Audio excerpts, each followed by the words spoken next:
Welcome to the presentation of a lecture from Gnostic Radio, a free public service from the Gnostic tradition of Samael Aun Weor. Gnosis is the root wisdom of all the world's great religions. Gnosis is a universal teaching of practical science, whose goal is absolute liberation from suffering and the complete development of the human being. Now, with heartfelt wishes for the end of suffering for all creatures, we begin the lecture. May all beings be happy. Alchemical Kabbalistic Christ. Following the sequence of the lectures that we gave related with Christ, today we are going to emphasize in our physiology, our physicality, related with the Lord Christ, knowing that the Lord is not a person, but an energy, a force, like the electricity. The Lord indeed is the light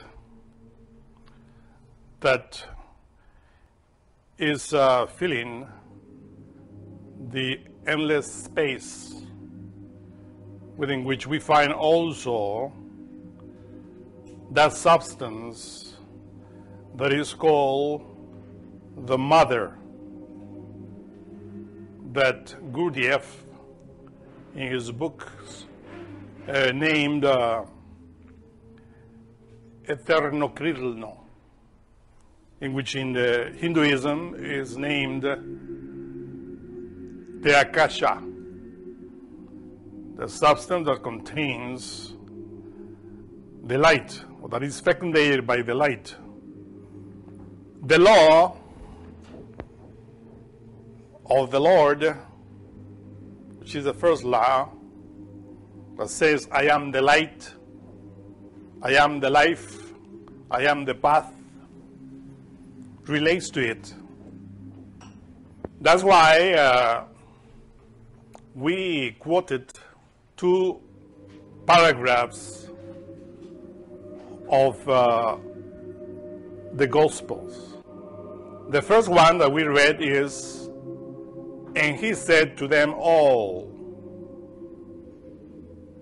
We had to understand that when we address he, or when the Gospels are talking about Jesus Christ, let us bear in mind that we are not talking about Jesus Christ of 2,000 years ago, but the Lord, the light that was incarnated in him. Because that is the magic, we will say, of it. When we talk about the Lord, the Christ, we see him as without form, diluted in the space, as energy that could become light that we can see and light that we cannot see. So the Lord is divided in many parts. But when we perform the work that we have to perform in us, as we explain in the lectures, that we as individuals have three brains. We are the only creatures on this planet that have the capability of becoming vehicles of the light. Christified, in other words, as Jesus of Nazareth demonstrated 2011 years ago. When he was talking, was the Lord talking through him, because he was a vessel of that light that the Bible calls the Son of God, which is the light. But it's also the Word. Remember that it's also written, in the beginning was the Word was with God, and the Word was God. So the word, the light, the sound is life that enters into our organism. If we do the work that we have to do, then we become Christified, like Jesus, like Muhammad, like Krishna, like Quetzalcoatl, like Kuan Yin. And if you inquire in many religions, you will find this type of individuals that perform the work in themselves and therefore became vessels of that light. Now, the Master Jesus of Nazareth came in order to show with his own life what to do in order for us to become like him or like any other priestified adept. And this is precisely the main point here in order for us not to fall into confusion. Because what the Lord said through the lips of Master Jesus is related with this Alchemical Kabbalistic Christ, the way in which we manage the forces in our organism. That's why when it says, and he said to them all, just picture that to comprehend. That is not the personality of the Master Jesus of Nazareth that we are talking about, but he, the light, he, the life, he, the path that is there becoming human. There is something here that will help us to understand this. The Son of God is Christ, but when somebody realizes him within, he becomes the Son of Man. So behold that.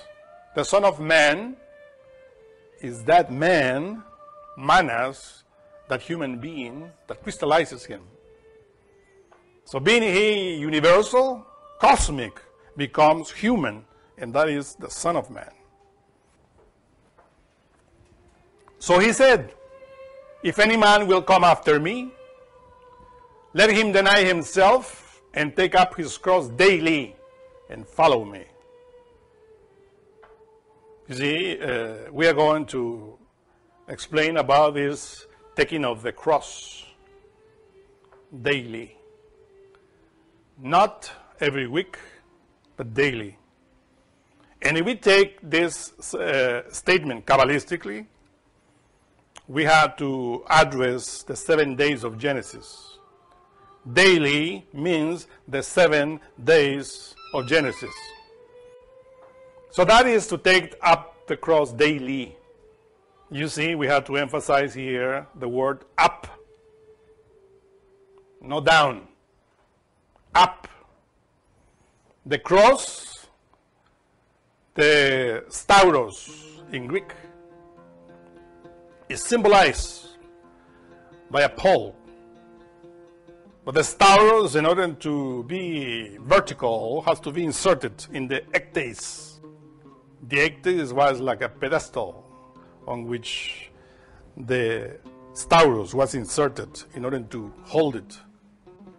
So that pedestal, or ectase, in this case, symbolizes the earth.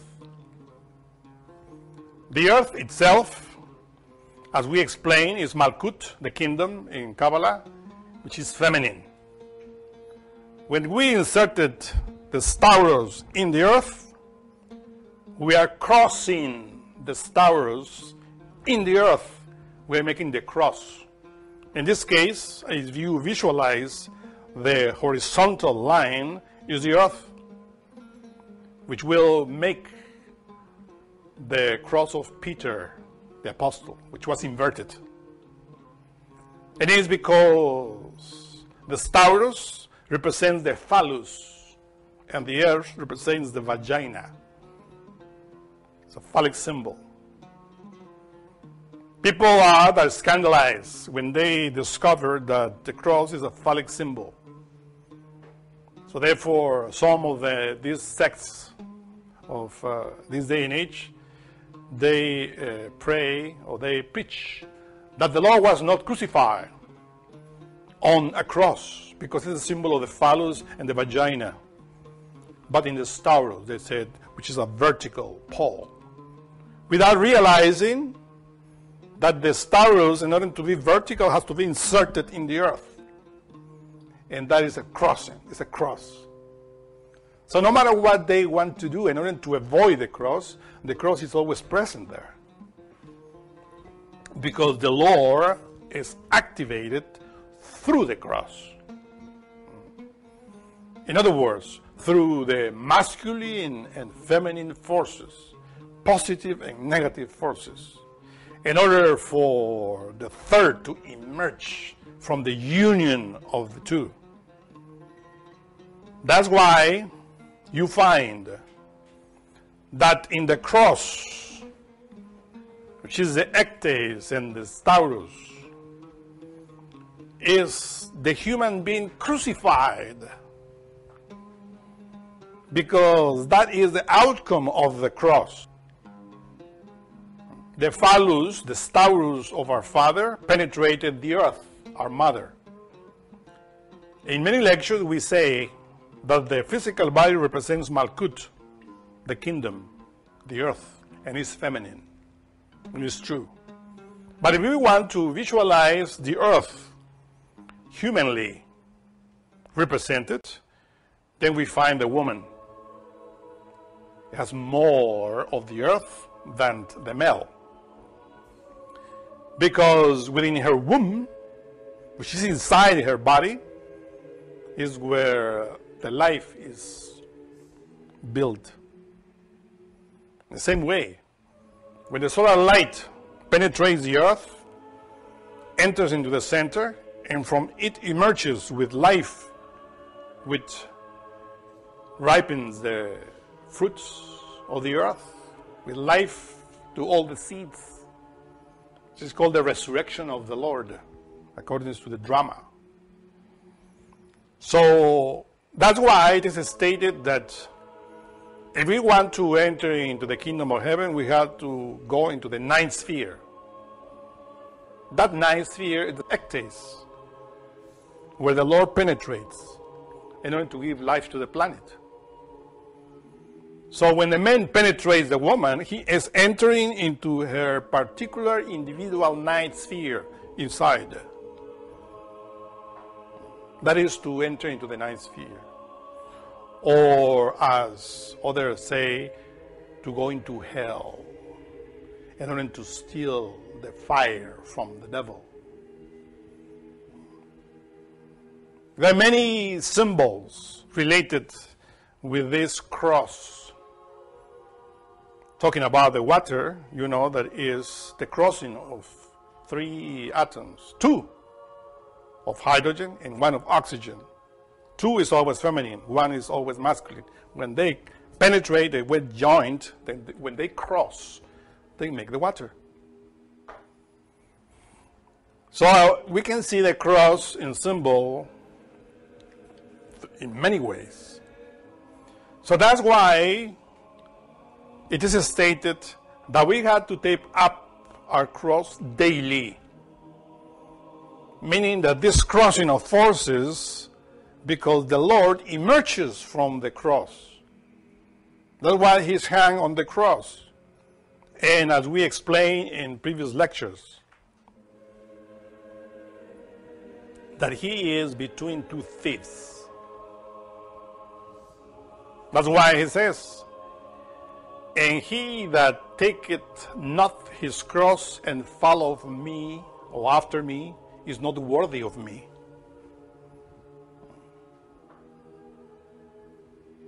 That cross is working with the 2 polarities, as we see in the graphic.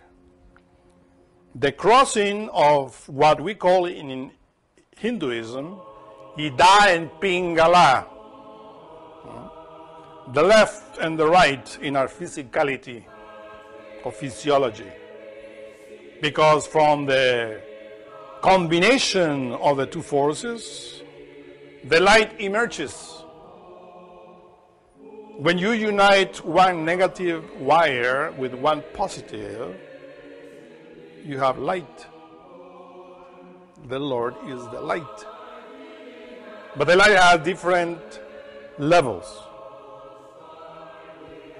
voltages, we will say. In the next graphic, we find the quotation of John chapter 3, 19-21 verses that says, "And this is the condemnation, that light is come into the world, and men love darkness rather than light, because their deeds were evil." The darkness that we are talking about here is related with the cross. And it is because the Lord is crucified between the good thief in the right and the bad thief in the left. The right is Pingala, and the left is Ida. And we have that in our physicality.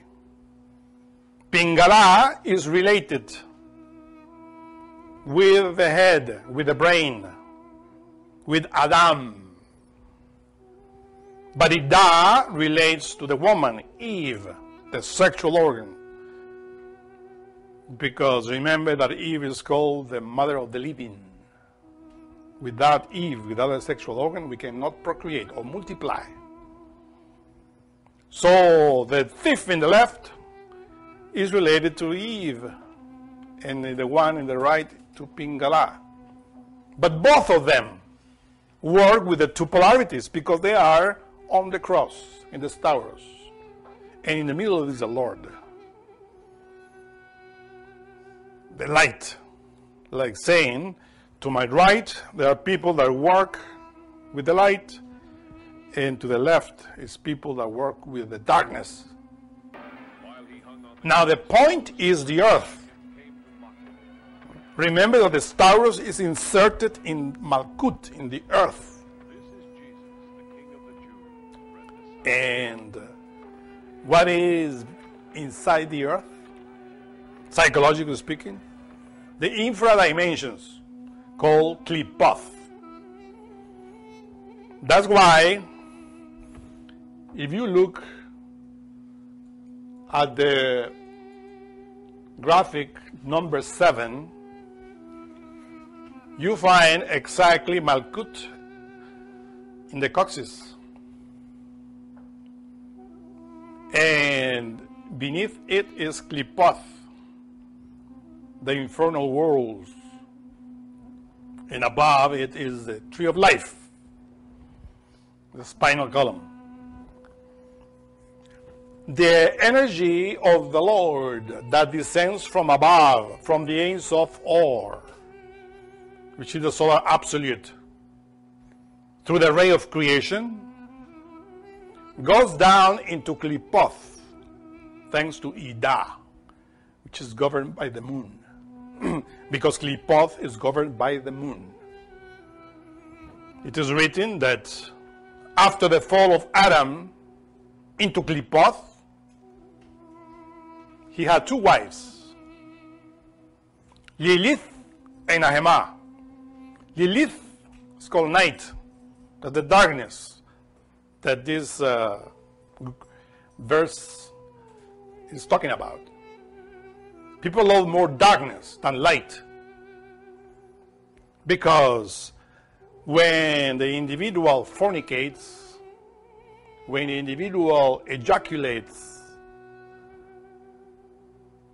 their semen, or they reach the orgasm, then the fire that descends from above through Ida goes down to Klipoth, to darkness. The light of the Lord is off, but instead of that light enters an infrared type of light, which is darkness, related with the moons, with Nahema or Nahemod, which means pleasure. You look for that, the meaning of that word in Hebrew, Nahemod, means pleasure.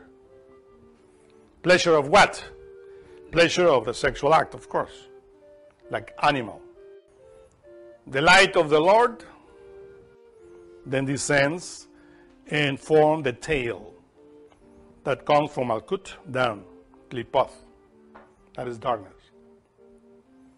What we eat, we breathe in our brain, the impressions, that is transformed into what we call sperm and ovum.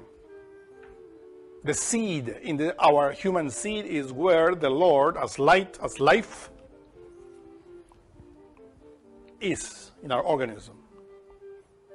And in the moment of the sexual act, if we spill, eject that seed within which the Lord is waiting in order to awake like light, obviously we lose the light and we enter into darkness, which is ignorance. Majstor Samael on Veor, in his book, The Revolution of Beelzebub, he wrote, the cerebrospinal fluid and the semen are the two poles of the sexual energy. So we have two fluids in our physical organism. The cerebrospinal fluid relates, of course, with what we call Pingala. But the semen, which is another fluid in our organism, is related with Ida. Adam and Eve in our organism. The angel has the two poles upwards towards his head. Common and ordinary human beings and demons have one pole upward and the other downward. Means Pingala is up and Ida is down. They form the brain with one pole and they fornicate with the other pole. When we perform fornication, the type of intellectual or reasoning that we develop is subjective. Why is it subjective? Because the type of reasoning that we develop relates with the infra dimensions. It's Klipoth, in other words. All the vibrations, all which concerns to darkness, to Lilith and Nahemad, goes up into the brain and develop the subjective reasoning related with the five senses. And this is precisely the type of intellect or reasoning that this humanity have in this day and age.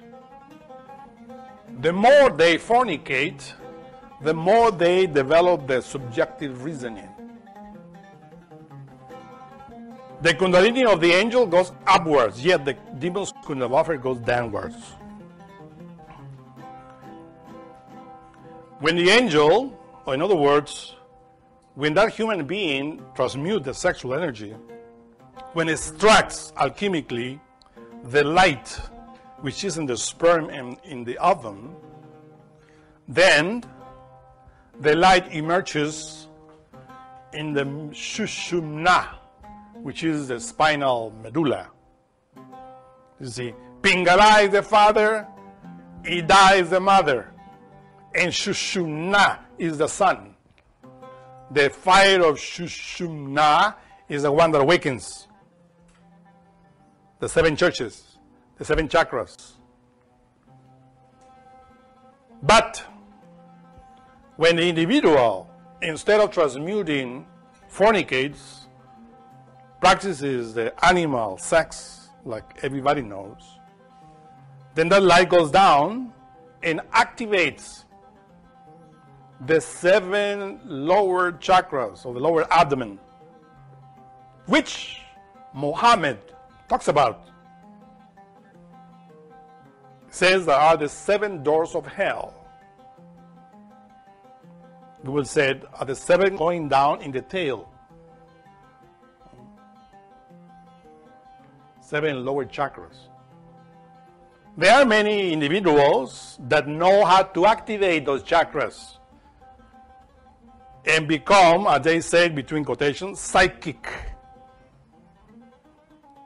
with the ego very fat inside. That's easy to develop that type of psychic powers that relates only to klipot. The chakras rotating backwards, counterclockwise.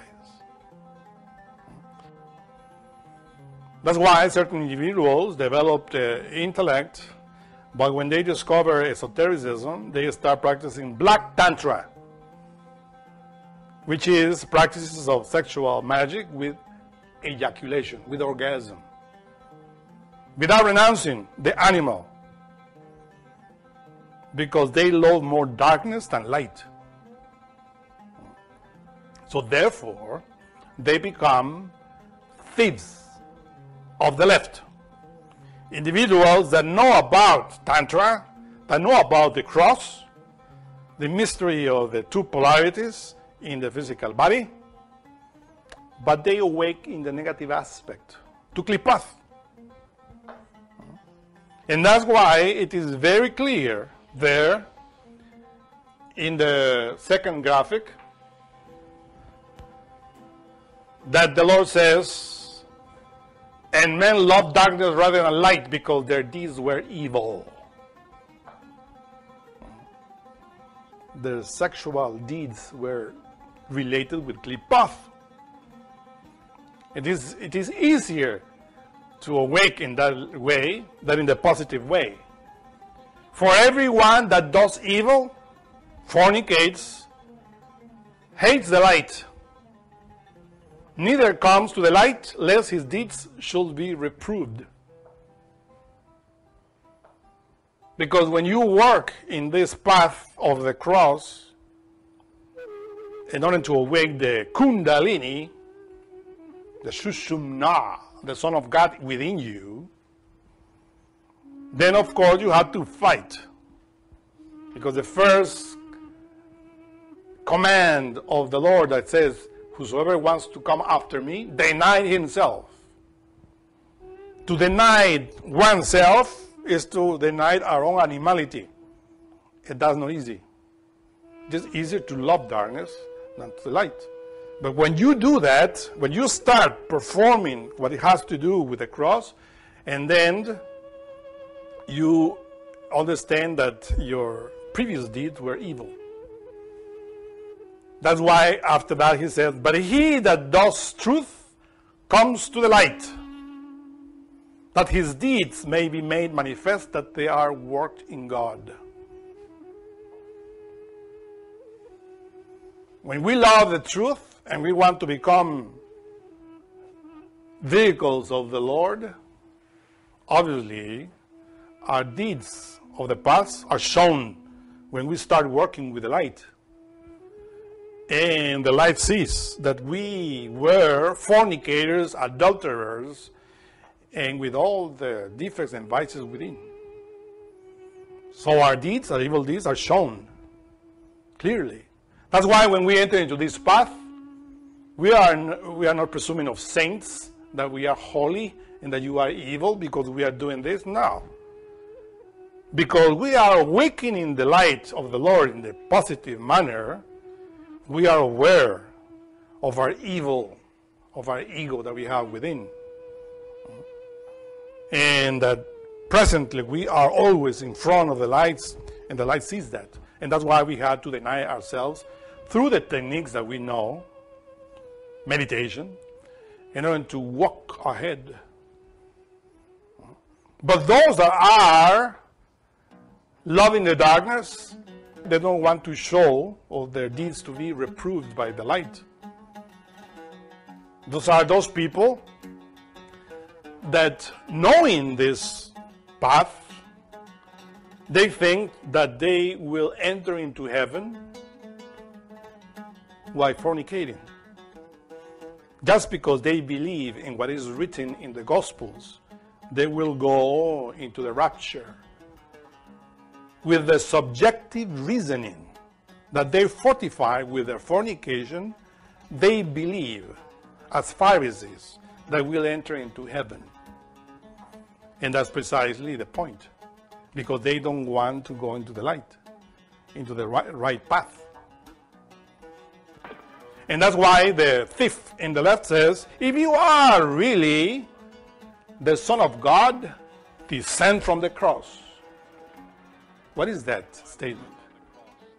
If you are really the Son of God, do not practice that. You are all powerful. You are almighty, the Son of the highest. Why are you practicing that? Descend from the cross and save me too. Because he's a filthy fornicator, like any animal. And then the thief in the right says, aren't you afraid of what you're suffering here? We are receiving the punishment that we deserve. But this one, which is in the middle, which is the light, he did not anything bad. We utilize him, we use him in our own way. And then he says, Lord, well, I am also a thief, but you know, I am meditating, annihilating my ego, and I am with you, working in the positive way. Remember me when you come into thy kingdom. And he says, I tell you that today, not tomorrow, not yesterday, today you will be in paradise, which is the fourth dimension. So that's a good thief. And between the good thief and the bad thief is a battle here on the earth.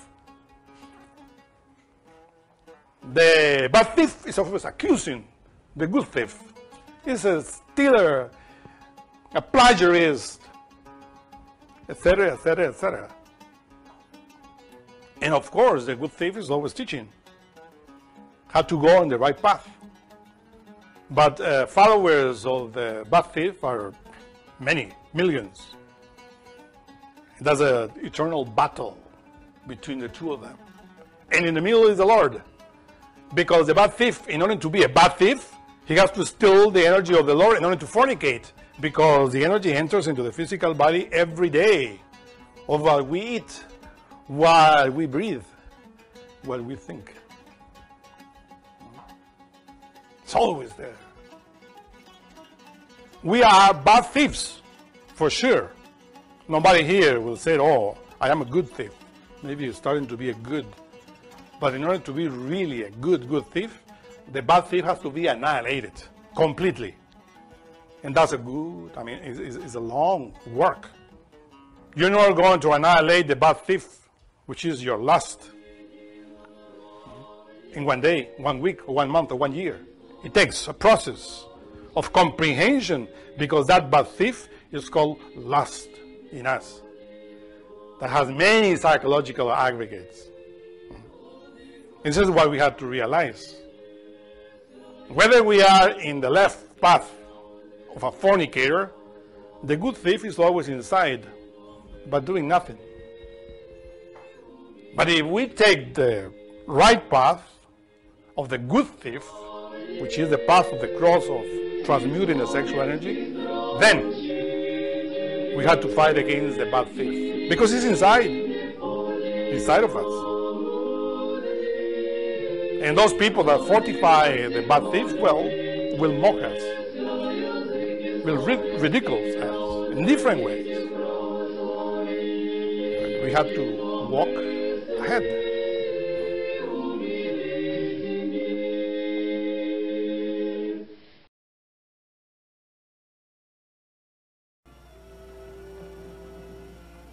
Lo, I send you out as sheep in the midst of wolves.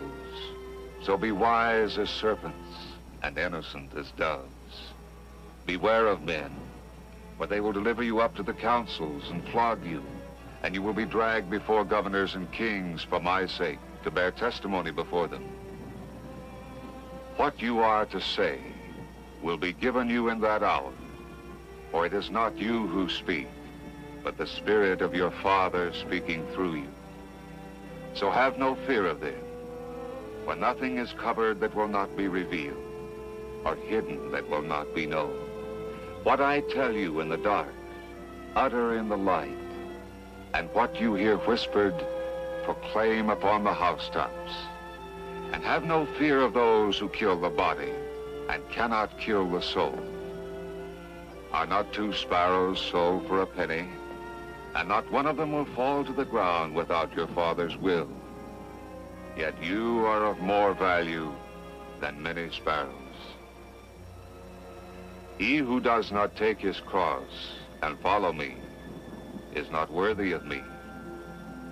And he who loses his life for my sake will find it.